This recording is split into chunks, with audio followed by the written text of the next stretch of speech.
Time. Well, now there should be sound for you, Jeffrey. All right, there we go. So, going back to the beginning here. So, welcome to the Party Pals, GRC Mafia. Hope everybody had an awesome weekend. We're here to break down barriers, foster collaboration and community, working towards a more secure future for everybody. Definitely a learning and growing environment. If you would like to come on stage, definitely let me know. I have no issue with dropping the link for the stage if you want to come up, join the conversation, ask a question, and so forth. You can go ahead and drop questions and resources in the chat. And then the best place to drop your social media or other resources that you want to share as far as links go is inside of our Discord server. So if you hop into our Discord server, then we have a live chat channel that allows you to send links to the different platforms we stream to. Whether it's something, whether it's directly what we're talking about or not, worst case scenario, we'll circle back around to it. So if you have more generalized questions or other things a little bit off topic, that's perfectly fine too. Worst case scenario, we'll circle back around to it. Or we can always pick it up later inside of the Discord server as well. Welcome to the Party Pal, Jeffrey, Vince, B-Dubs, Rania, GRC Mafia. Don't share anything you don't want to be public. If you happen to do so, reach out to me on Discord, LinkedIn, or you can contact me at contact@studygrc.org. Yeah, it's every single Monday nonetheless. So last Monday, I had the exact same problem too. And then, of course, we have B-Dubs' website. B-Dubs just dropped another article today. So every single Monday, a GRC cybersecurity related article every single week on Mondays. And then on top of that, the CISSP study group that is ongoing. That is definitely beginner friendly as well. You could definitely hop in there and learn something, ask questions, and then VC in the Discord server following. Really awesome place to ask questions and just check it out and so forth. Welcome to the Party Pal, KP. Good morning. And then, of course, we have our website as well for the rest of the platforms we stream to, our calendar for the most up-to-date information for what's coming up, and our resources page as well. Bam. I think that pretty much covers that aspect. Yeah, I hope everybody had an awesome weekend. I'm going to go ahead and pop open this first example here. So I was thinking about this and so forth and looking at some of the stuff we have coming up for this series for the policies. And I thought it would be a really awesome idea to just go through and showcase some of these other examples too. So up to this point, we were just showcasing the templates that I was making, the drafts that I was making for the policies. But I think it would be only fair to go through and showcase the rest of this too. And so you can go through and you could grab the CIS, so Center for Internet Security. I'll drop this link in chat. And so CIS provides these freely available to anybody. I don't think you even need to register for it at all. And they have a bunch of different policies here. These are honestly probably my favorite that they have from CIS. SANS also has a lot of different policy templates as well. Honestly, a large majority of the ones that SANS has seem pretty simplistic. They're not very extensive whatsoever, and I don't feel that it really explains it for you very well. But SANS does also have a lot of these templates as well. I'm going to drop both of these in the chat. The CIS is definitely my favorite, but I wanted to cover that for this acceptable use and also the other policies that we come up to, just to throw out some other examples of, oh, well, this is what I have, but then also take a look at these templates over here. Welcome to the Party Pal, Albright. Good morning, good afternoon. Yeah, it's afternoon for some people now, especially on the East Coast. All right, so let's take a look at this acceptable use policy template from CIS to start with here. Let's see. Yep.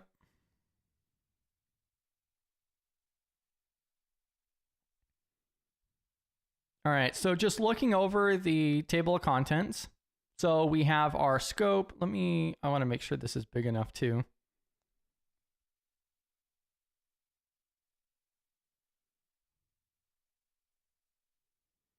So we have our acknowledgements. That's going to be in regards to the template itself.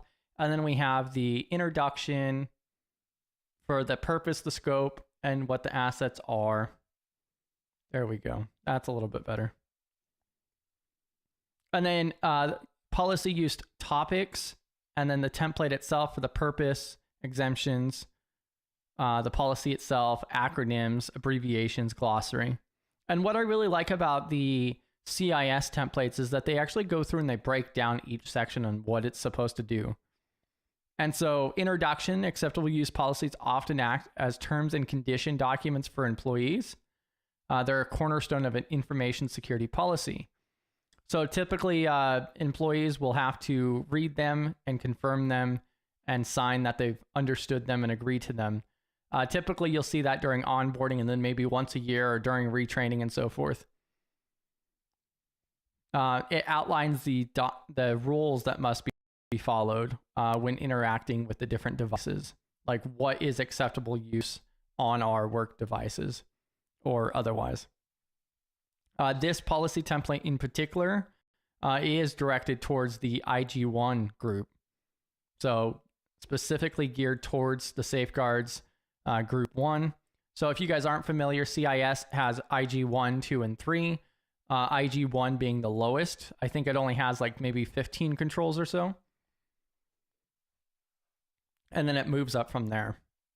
And so this is defining the actual scope here.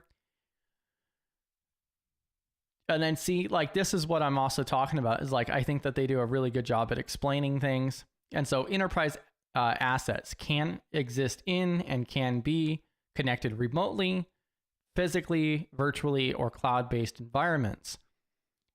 Consistent of these subsets. So this is a really good example of something you can actually include in your acceptable use policy that is an actual visual that says, hey, this is everything that this applies to.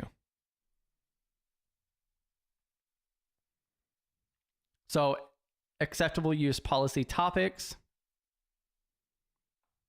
So acceptable use, prohibited, personal, remote work, bring your own device. What expectations do you have for privacy? So acceptable use, actions that employees may perform with their enterprise assets, prohibited use, actions that employees must not perform, and a couple other different definitions in here as well. I think I dropped both of these links so you guys can also check this out as well. Welcome to the party, pal, PBO. I saw PBO's doing another video tomorrow for guard duty, I believe. Live streaming every Tuesday night at 9 p.m. Eastern. And so if we just skim down here a little bit more, so you could see here, prohibited use, actions that you do not want your use to take with their enterprise asset can be placed within this topic area. Many of these items listed here could also be stated in a different way within the acceptable use topic area. The number of policy statements listed within prohibited use may be a good deal larger than under acceptable use. So you want to outline right above this, what do you expect the employees or users to actually use the devices for? And then prohibited use would outline what are the actions, just some of the actions that are not allowed, that are considered prohibited.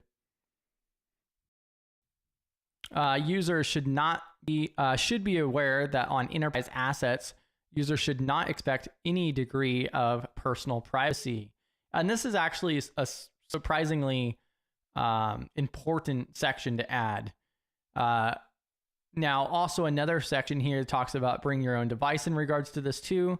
So while best practice is to keep personal data or communications on personal devices and off enterprise networks, some enterprises may allow for a shared use of enterprise assets or bring your own device.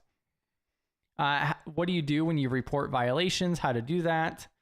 Such as a cybersecurity awareness training program that you would include that into. Bring your own device. It breaks down what that actually is, and then also different sections that you would want to add to this. It does mention here a IG1 or IG2 and 3 group. that would also include a mobile device management. And then also a mention about teleworking, telecommuting, flexible workspace as well.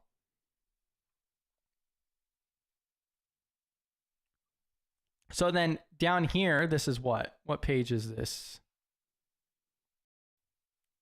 It doesn't even tell me what page it is. Page 9 of 18 is where the actual acceptable use policy template that they have is. So you guys can also skip down to that on their template here. And so acceptable use policy acts as an agreement between the enterprise and end users. The applicability is meant for all users within the enterprise who receive and utilize enterprise assets, and exemptions to this policy are likely to occur.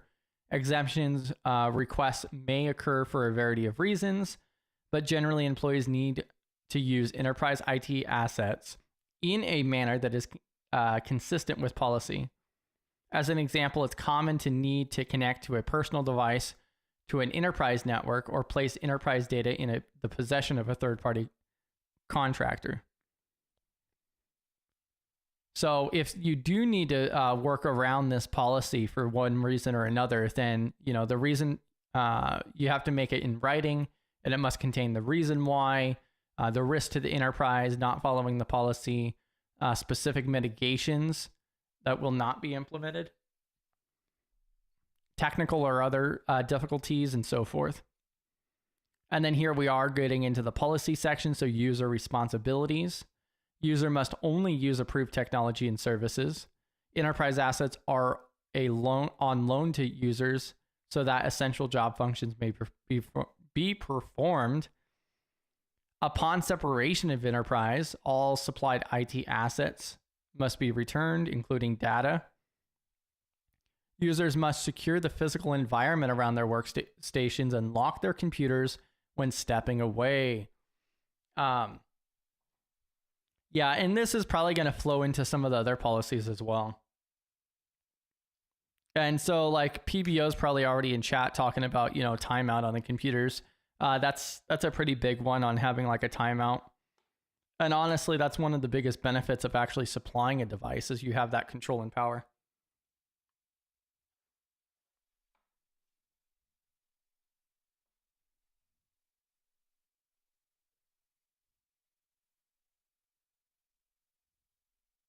Welcome to the Party Pal Space Tacos. And Josh.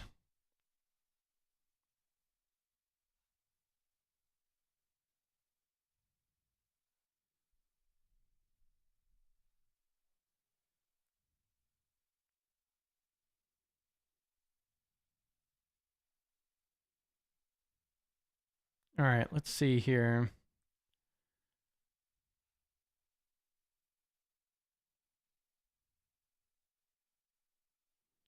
Yeah, and so it's breaking down and giving an actual example. So from page 9 is where it starts breaking it down in full as a full-on example. Some of the prohibited use here: users must not share their passwords with others or allow the use of their accounts by others. Users must not circumvent user authentication mechanisms. Users must not leverage enterprise assets for personal economic gain. I think the wording here is actually pretty good. It is numbered list, which I think is preferred. It seems pretty straightforward.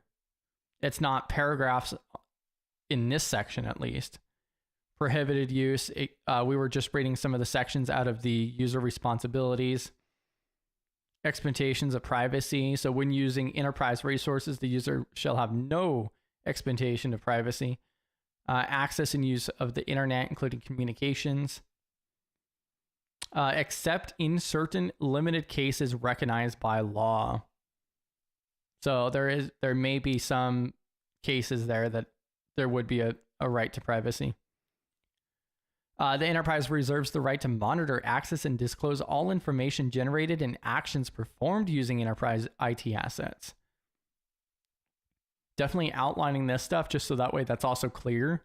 Because like I've worked remotely before, and like during onboarding, as a group, 20 of us being onboarded at the same time, going through the introduction courses and training. And, people are asking questions like, oh, can you guys access our cameras? Can you, see our monitor and screens? Do you keep track of our cursor, on the screen itself and so forth? And I mean, all of that is certainly possible. Users are permitted limited personal use of enterprise assets. And see, this is what I find interesting. So permitted limited personal use of enterprise assets. So such as visiting websites and checking personal email accounts.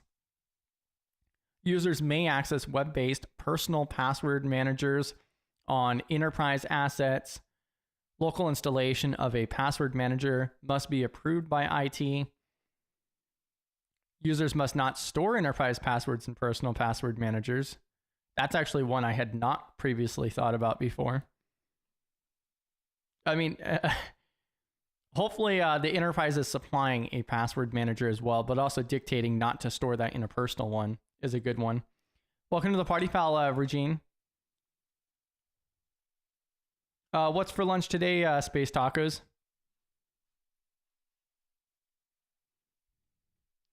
Let's see here.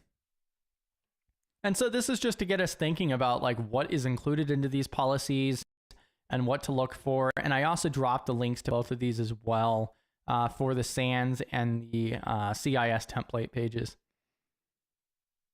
Let's see.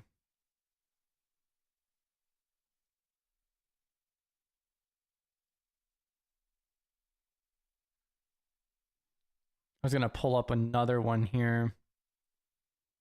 Bring your own device is another one I wanted to cover real quick too in just a moment. I was going to pull up the next example as well.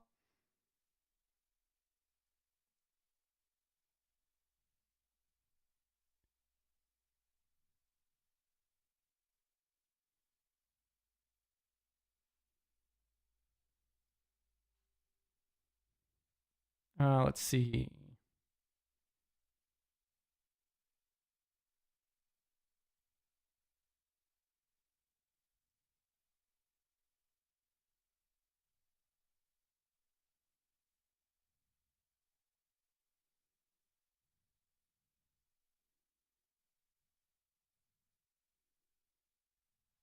All right. Bam.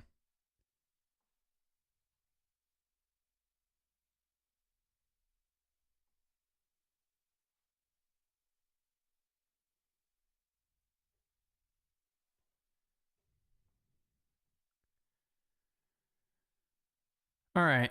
Remote work. Soup and a croissant. Bam. Rice, chicken, and veggie soup. Jeez. Fancy.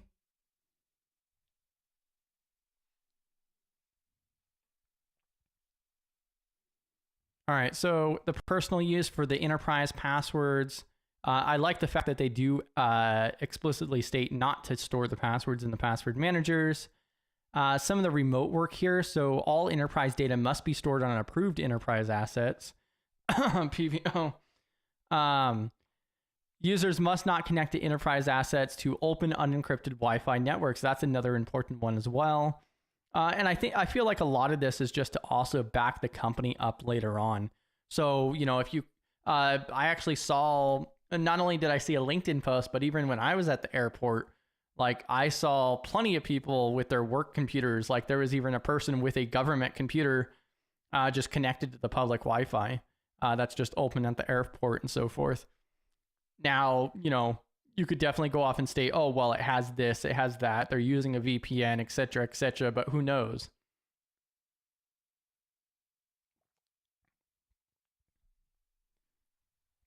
Users must be aware of their surroundings when working remotely to ensure others are not shoulder surfing. I hope this is actually defined later on. So shoulder surfing should be defined at the end of this policy or even before it. And it should also be covered during like the security awareness training section. Because I've actually mentioned shoulder surfing to people before and they're like, oh, what does that even entail? A lot of the different terms we use, I'm sure a lot of you guys are aware of, not everybody's aware of it. So I mean, probably at least half of the social engineering terminology, I had no idea. I would have never guessed like what blue snarking is and so forth. Bring your own device. Personal devices must not be connected to the enterprise network without formal authorization. Well, and I find that interesting. Well, it says that you could use enterprise assets limitedly for, visiting websites and checking personal email accounts. But you're not allowed to connect your personal devices to the networks. And no storing data. This was actually already mentioned earlier too, is not storing enterprise data on personal devices without formal authorization. Users leveraging their personal device to store enterprise data may have their device completely wiped. Reasons for device wipe may include lost, stolen device, termination of a user's employment, compromised or hacked account. That's kind of sketchy, to be honest with you. So I'm assuming there'd be some type of agreement or contract there that would give them permission to have the mobile device management system or otherwise. That would give them the ability to completely wipe your device on exit. So, I mean, definitely a good security measure, but that could be pretty bad. Lose all your family photos or otherwise because your company account gets hacked or something. And then they have their revision history down here as well. Now, they do mention here IG for implementation group. They do have some of these other terms, Internet of Things, Internet Protocol, especially Internet Protocol, Internet of Things. I kind of like the idea of putting more than just what it means, but actually put a single sentence on what that actually is. What I was hoping to see here is the shoulder surfing. Do they have it in here for the glossary? Let's see. No, they do not. So they do not have shoulder surfing in here at all. And that's just one of the things that I want to definitely note when doing the policies is making sure that, anybody could go through that policy and understand what it means.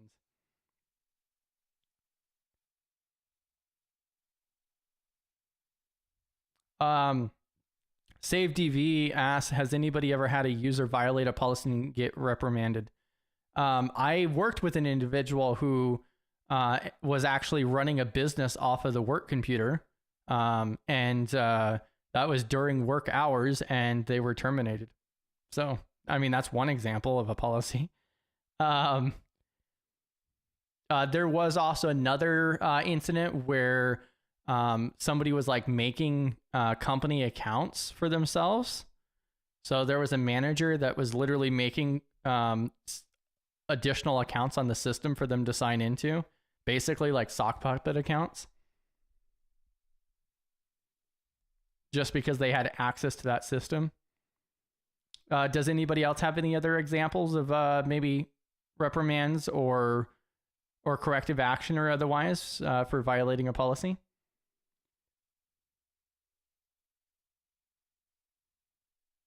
Yes, formal authorization, specified in a standard or guideline. Yeah.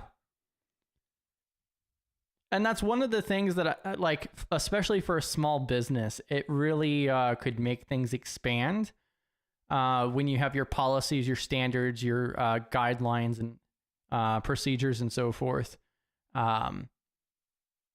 Because we dictate out, formal authorization, but we're not defining it in this policy. So then you have to go find, what's the procedure for, formal authorization? Like, how do I submit that in the first place? And what's included and what's the turnaround and so forth.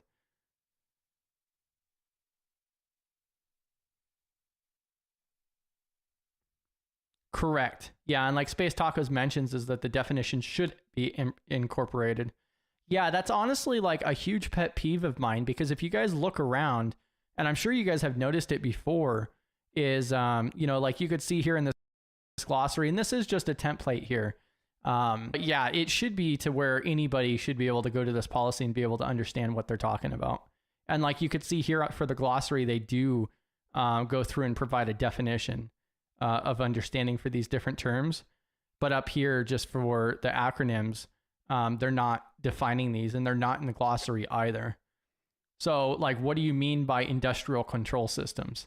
Like if I'm just working a labor job for electric company and they're like, oh, industrial control systems, if I'm just a labor hand of some sort, I'm not going to know what that means. I've worked those types of roles before. I never even heard of the term industrial control systems until looking at the security industry.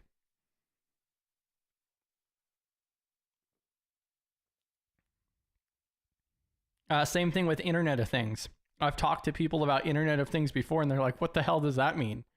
Isn't that everything? I mean, nowadays connected to the internet.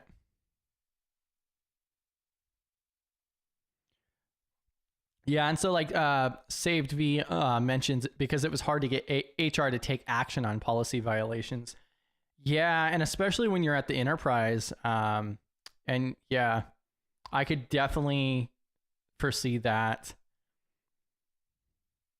It's definitely going to depend on the company itself. And yeah, I've also seen that happen where the company does not want to take action.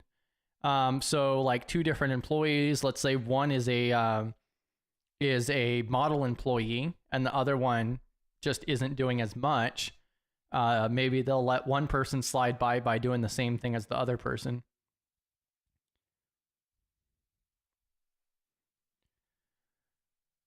Also, Age here mentions MDM tools have a container approach where small sections of the mobile used for company business.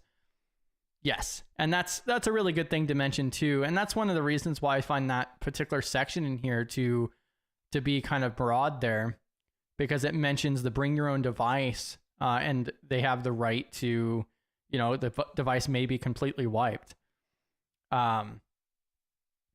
Nowadays, like even working remotely, like one of my previous remote positions, like it was just a virtual machine. So, which is better protection for them too. More control. Also mentions Office 365 apps on mobile don't let you save company documents or files. Common storage. Has to be secure storage. Dictated out, yeah. PBO mentions reprimands in people, employees, files. Oh, that's a good mention too. Yeah, so I think what PBO is mentioning here about reprimands is making sure that it's put into the employee files, so that way, it's noted later on, like a write-up, an official write-up. And then also a DOD fired an intern for putting a sniffer on a laptop. Whoa. Alrighty then. Policy puts any violations in subject to separation from agency.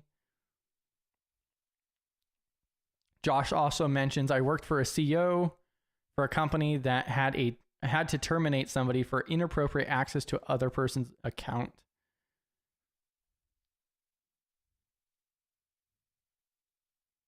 My twin? Do you have a twin, Space Tacos? Like, do you have a legitimate twin? Was helping the network team, or do you mean my team was helping the network team caught people using the company and network to access adult websites during business hours? A clear violation. But didn't mention anything on like what happened, whether they got fired or not. Save V, 3 strikes and you're out.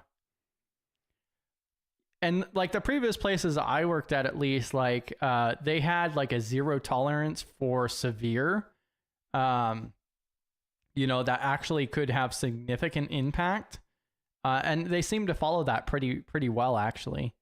But also they weren't like having difficulty with amount of employees and so forth. So I feel like they could be more zero tolerance routed. But if it wasn't a significant impact, they didn't look at it as such a big deal, then it was more of just a write-up. Oh, I see. Okay. Fraternal twin.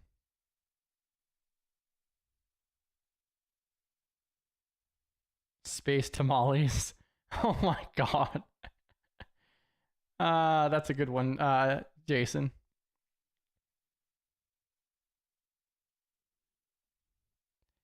Yeah. PBO says it depends on the employee, on whether or not they want to mount or not, right? How long is that file there? But yeah, definitely take a look at this here. I'll drop the link to that page again here in a moment. I had it up here somewhere. There we are. I particularly like the CIS templates the most, but then also, of course, SANS has theirs as well. And so this is the SANS template for the acceptable use, which I'm just going to skim through real quick. Let's see. So the policies through SANS, I think that they are still really good. I just don't think that they explain it as well as the CIS. So you could see right here, they get right into it right off the bat. You could download most of these in Word document as well. And like it says right here, free use policy. So all parts of the policy can be freely used for your organization. No prior approval. You can even contribute to these as well. So that's another cool thing too. If you guys want to, take some action here, you find something wrong, or you think something should be added or changed, or you want to add a different policy that they don't have, submit it over here to policy-resources@sans.org. But so just looking at this, you could see that they get right into it. So InfoSec team's intentions for publishing an acceptable use policy are not imposed restrictions that are contrary, establishing culture of openness. And see, like right off the bat, like I wouldn't use the term InfoSec. I would actually say information security team, personally. But skipping ahead here, so the purpose of this policy is to outline the acceptable use of computer equipment and other electronic devices. Rules are in place to protect employees and the company. Inappropriate use exposes to cyber risks, including virus attacks, including ransomware, compromise of network systems and services, data breach, and legal issues. And I think this could also be condensed a little bit too. So I've talked about this before numerous times because I really am a huge fan of it. And especially when you're doing policies, plain language is a massive thing. So I'm going to drop this as well again.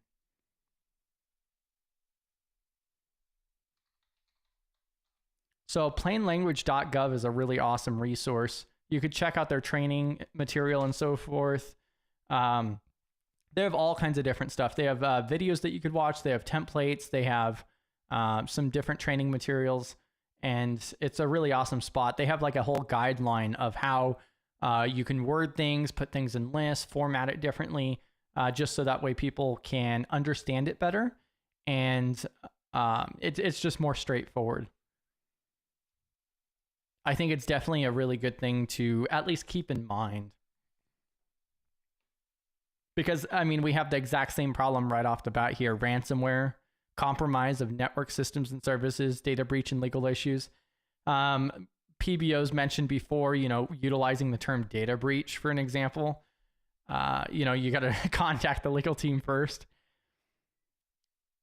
Scope, this policy applies to the use of information, electronic and computing services, devices, and network resources, whether owned or leased by the company. Or third party. All employees, contractors, consultants, and other workers at the company and its subsidiaries are responsible for exercising good judgment. And then, of course, they mention the policies and standards and local laws and regulations. And I think this is something that might have been missing out of the CIS one, where it actually mentioned all employees, contractors, consultants, temporary, and other workers. I don't think it actually stated that in the CIS template. General use and ownership. So what your responsibility is to report theft, loss, and unauthorized disclosure.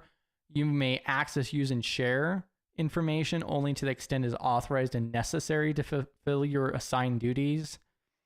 For security and network maintenance purposes, authorized individuals within the company may monitor equipment, systems, and network traffic at any time per the InfoSec's audit policy. The company reserves the right to audit networks and systems on a periodic basis to ensure compliance with this policy.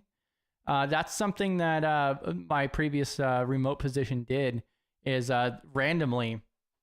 So every once in a while, depending on the call volume, because it was a help desk position, our manager would be like, oh, hey, after this call, go into, training or whatever else for our status.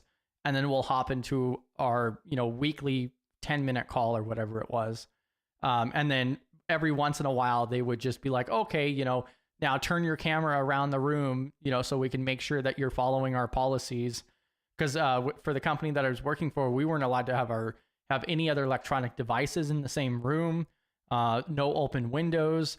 The computer had to be away from the window itself. No wireless earbuds or anything like that in the room itself. It had to have like a closed door, all of that kind of stuff. And so they would randomly go through and double check that we were in compliance with that. Security information there. Unacceptable use. So some of the unacceptable... Oh, that's a pretty short one, actually. So you're not allowed to use anything for illegal activity. Employees may be exempted from these restrictions during their legitimate job responsibilities. Administrative staff may have a need to disable the network access of a host if the host is disrupting production services. System and network activities. I'm going to double check chat again here. Yeah, and like Savi mentions, AKA how valuable are they and how hard do they work to replace? Yes. And that's what I was kind of leading to earlier too, is yeah, I've seen that case as well where the word is coming hard to me right now, but yeah, high earners and so forth will kind of slide by. Also, Savi mentions the plain language is key across the board. The words need to be actionable in most cases, like do the right thing, to help people manage between policy and being in the way versus looking out for the greater good.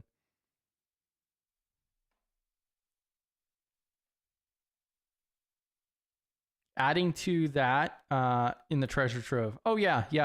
If that's not already in the treasure trove, that is another really awesome addition. Just a few weeks ago when I was starting on the policies, I went through the training material. So they have a video series. It only comes out to about it's a little over an hour. It's like maybe an hour and 15-minute series of like 6 videos where they outline like its purpose, the primary guidelines, tricks and tips. They give some examples and visuals as well. It's actually a pretty easy thing to knock through.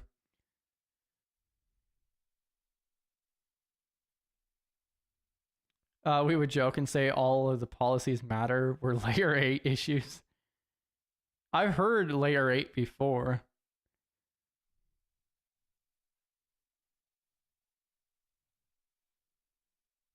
I mean, PBO's been around long enough. He probably made that. And so it's interesting to see like the differences between one and another. And so this is a 6-page acceptable use. It's going to definitely depend from one company to another, but you could see here there's just these huge sections of text. So I kind of feel like this has a lot more fluff to it. I feel like this could be condensed down a lot more, made a lot more clearer. And that's kind of one of my issues with the Sans templates is that, okay, maybe for a massive enterprise, a 6-page acceptable use would be more acceptable, maybe. But even still, there's a lot of stuff in here. I do like the fact that they do have the related standards, policies, and processes. And you also will see some of that stuff referenced as well, like, for social media, see our, content, our content policy in regards to that, our content management policy.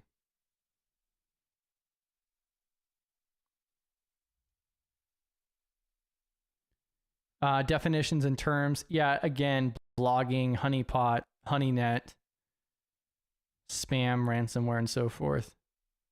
And at the top of this policy, okay, so they do have the last updated. One of the really awesome things that I heard before, there was a webinar that I attended, and you'll see this on some of the policies, but putting a version number and the expiration date.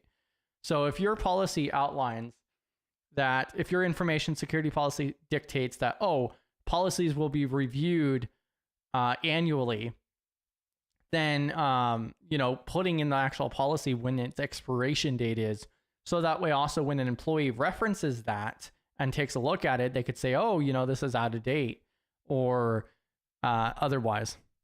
So I think that's a really good key thing to kind of try to nudge that to be reviewed more often and actually put on a schedule there. And then I'm going to double check I don't think the SANS or the CIS one had it either. Yeah, they just had the date itself. There's another really good example one that I can show as well. Because also one of the other aspects that was mentioned last week is the whole header document.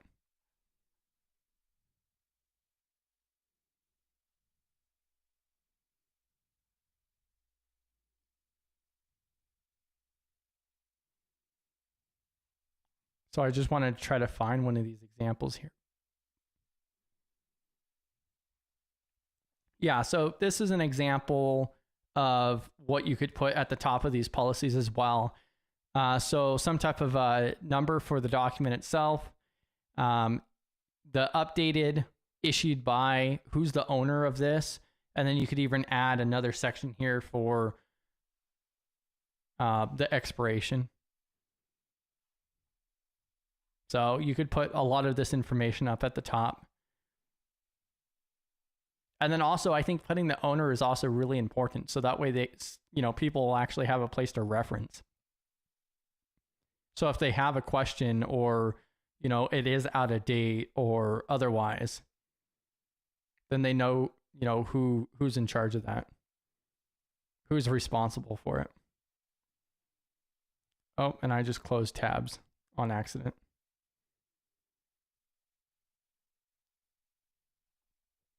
All right. Yeah, and then we'll probably start bringing it to an end here.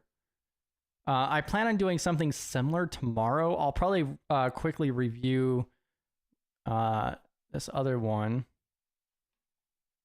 because we do still have a few more minutes.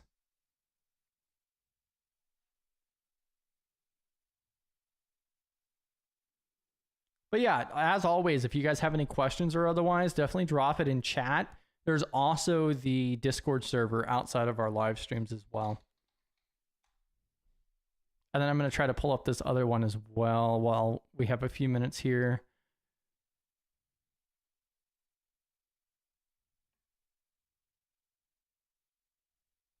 Where did it go? Oh, there we go.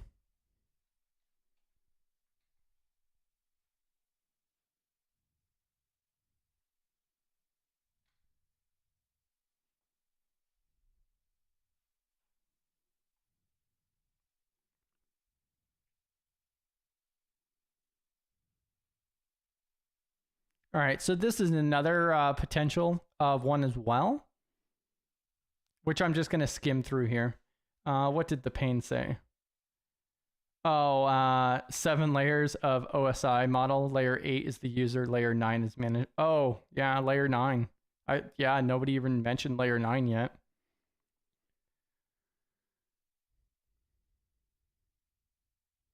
Oh my God, that's been a long time since I heard the term ID10T.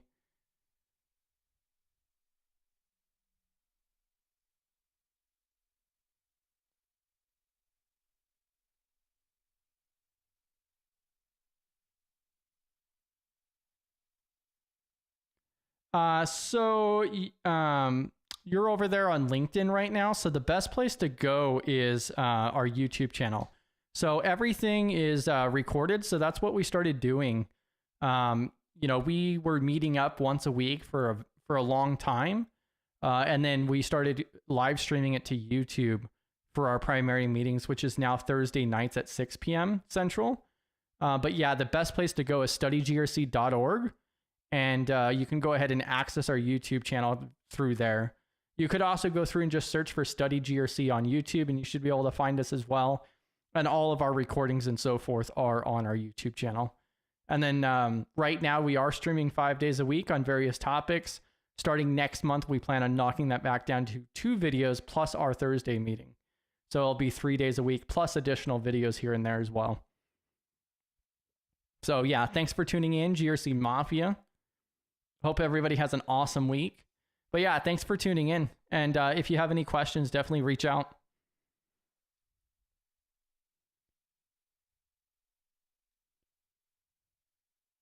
It unsubscribed you? I've never heard of YouTube unsubscribing people before the pain. It's okay. It's okay. Hopefully it doesn't do it again. And then also like the notification portion, I know like Jerry has an issue with that too, because it only notifies a portion of the subscribers as well.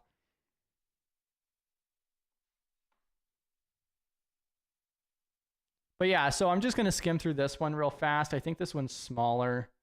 This is 5 pages. But so we have our purpose, we have our scope here. So this applies to the employees, the contractors, volunteers, board members, third parties.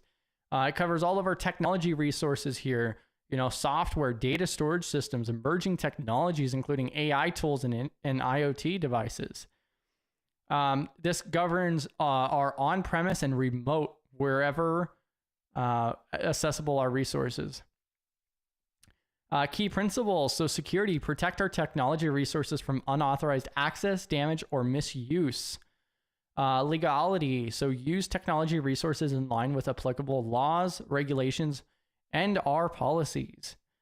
Professionalism, use technology responsibly, ethically. Accountability, take responsibility for your actions and report any security incidences and violations.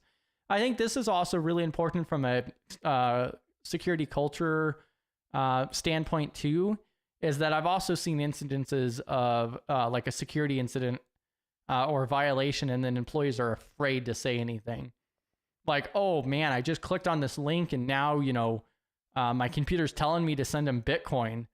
And people are like scared to report that. Respect copyright, trademarks, and other intellectual property rights.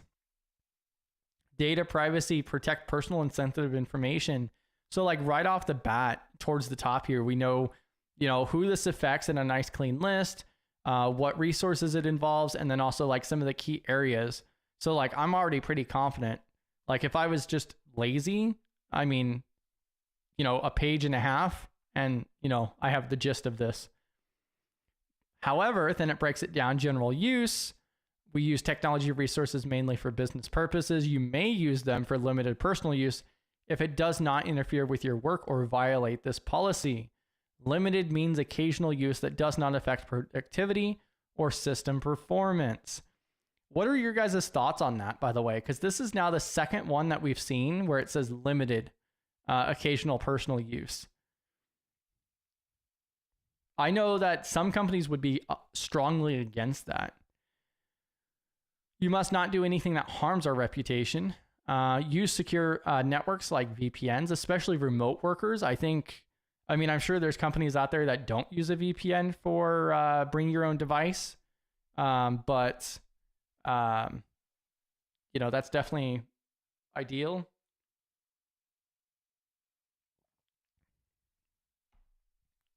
Personal use must not involve activities that could expose to legal risk or security threats.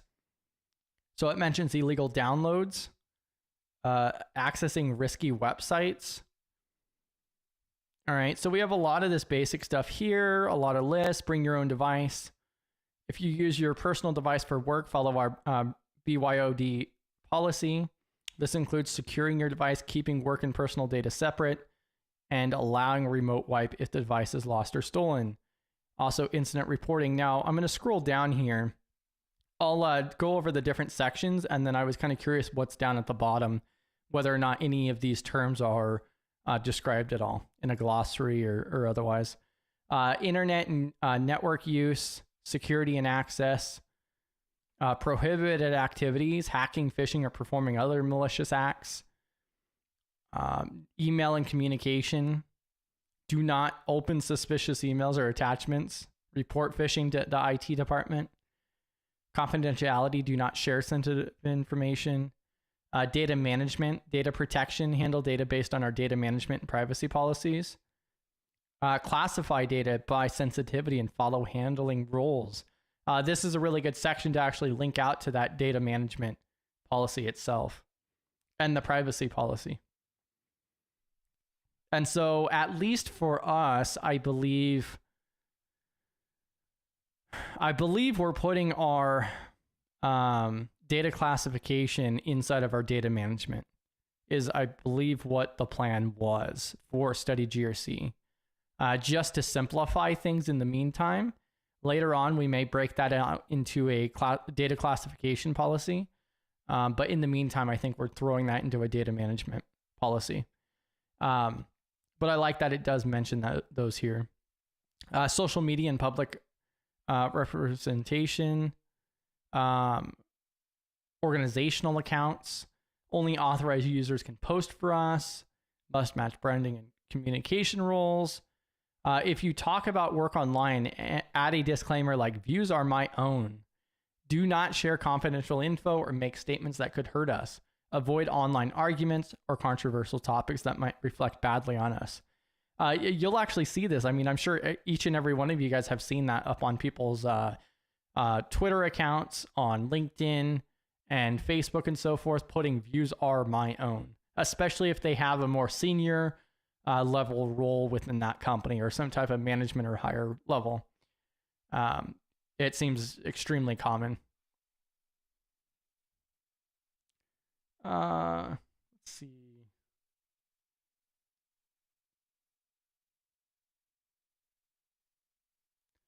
Which part was confusing? Just to clarify, saved V.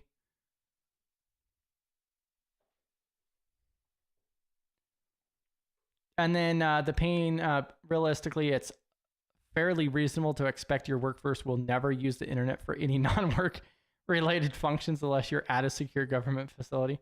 Yeah, I mean, yeah, it's a good point. So this is not a CIS template. This is actually ours. So this is a, so the very first one we went through was the CIS. The second one was the SANS, and then this is actually the template that I started working on for it. Which pretty much what the process looked like is going through with the CIS template, the SANS template, and then also if you just use Google Dorking, then you can just search for acceptable use policy, file type, PDF, and then you can get hundreds of additional resources as well regarding it. It's like, imagine policy said you could never speak of any personal matter. Yeah, exactly. Basically, nothing controversial. The pain. Oh, limited personal use. Yeah, leaving it vague there.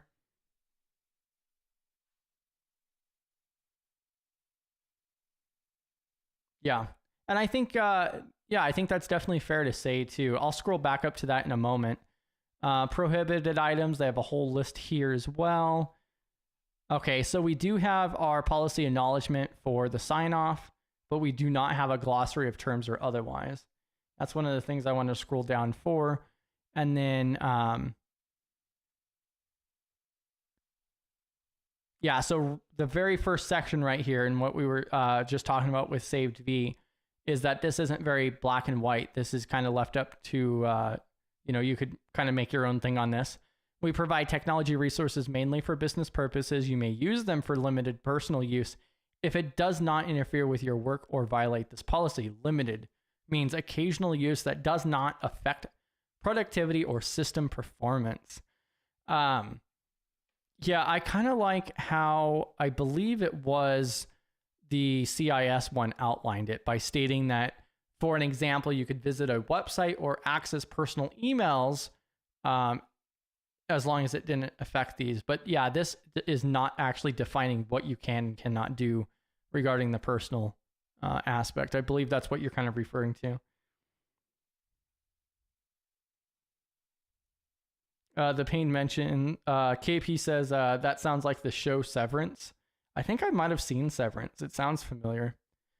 But yeah, I'm going to go ahead and start bringing this to an end here. And I'll see you guys tomorrow at 11 as well. We'll go ahead and continue this as well.